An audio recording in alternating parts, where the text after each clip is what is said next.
Bienvenue dans le chapitre 1, comprendre le fonctionnement des entreprises. Donc, qu'est-ce que c'est l'entreprise au départ?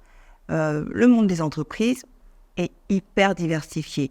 On a de la petite entreprise, la très petite entreprise, à la très grande entreprise. On parle de firmes multinationales. Donc ça déjà, avoir cette idée-là. Au-delà de cette diversité, des tailles, des secteurs d'activité, des statuts juridiques, des méthodes de production, on peut dégager une constante ou des constantes dans la réalité de leur fonctionnement. L'entreprise est considérée comme un groupement d'humains qui est hiérarchisé, donc c'est assez pyramidal, comme on dit dans le terme technique et banal, et on va avoir des moyens qui sont mis en place, intellectuels, physiques, financiers, pour extraire, transformer, transporter, distribuer des richesses ou produire des services. Le but final, c'est d'avoir une plus-value financière. Ça, c'est, voilà. Une entreprise se caractérise par 4 points. Donc, elle va exercer une activité qui est de production, de commercialisation ou de prestation de services. Elle va réunir des moyens pour pouvoir produire et vendre.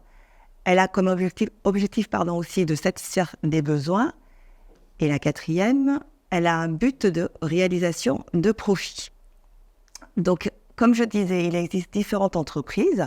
On a celles qui vont être industrielles, donc qui vont transformer les produits, les prestations de services. Donc, par exemple, quelqu'un qui est en micro-entreprise fait une prestation de service, va vendre un savoir, voilà, on va appeler ça, et c'est de la matière grise finalement, ou de la main-d'œuvre. Il y a les entreprises de négoce, donc un négociant qui va acheter et revendre des marchandises. Ça se développe énormément, en plus en ce moment sur le net. Donc voilà en gros comment on peut différencier les entreprises. Et dans leurs fonctions essentielles, qu'est-ce qu'on va pouvoir distinguer? Il va y avoir plusieurs fonctions. C'est un ensemble d'activités finalement de même nature et qui va exercer indépendamment de la dimension de l'entreprise. On a la comptabilité et les finances, les recherches et développement, ressources humaines. On peut avoir aussi marketing et vente, on peut avoir achat et puis production, par exemple. Pour finir aussi, n'oublions pas qu'il faut quelqu'un qui dirige cette entité, donc une fonction de direction ou administration générale, parce que si c'est une association, il y a un CA, un comité d'administration, et la fonction logistique aussi.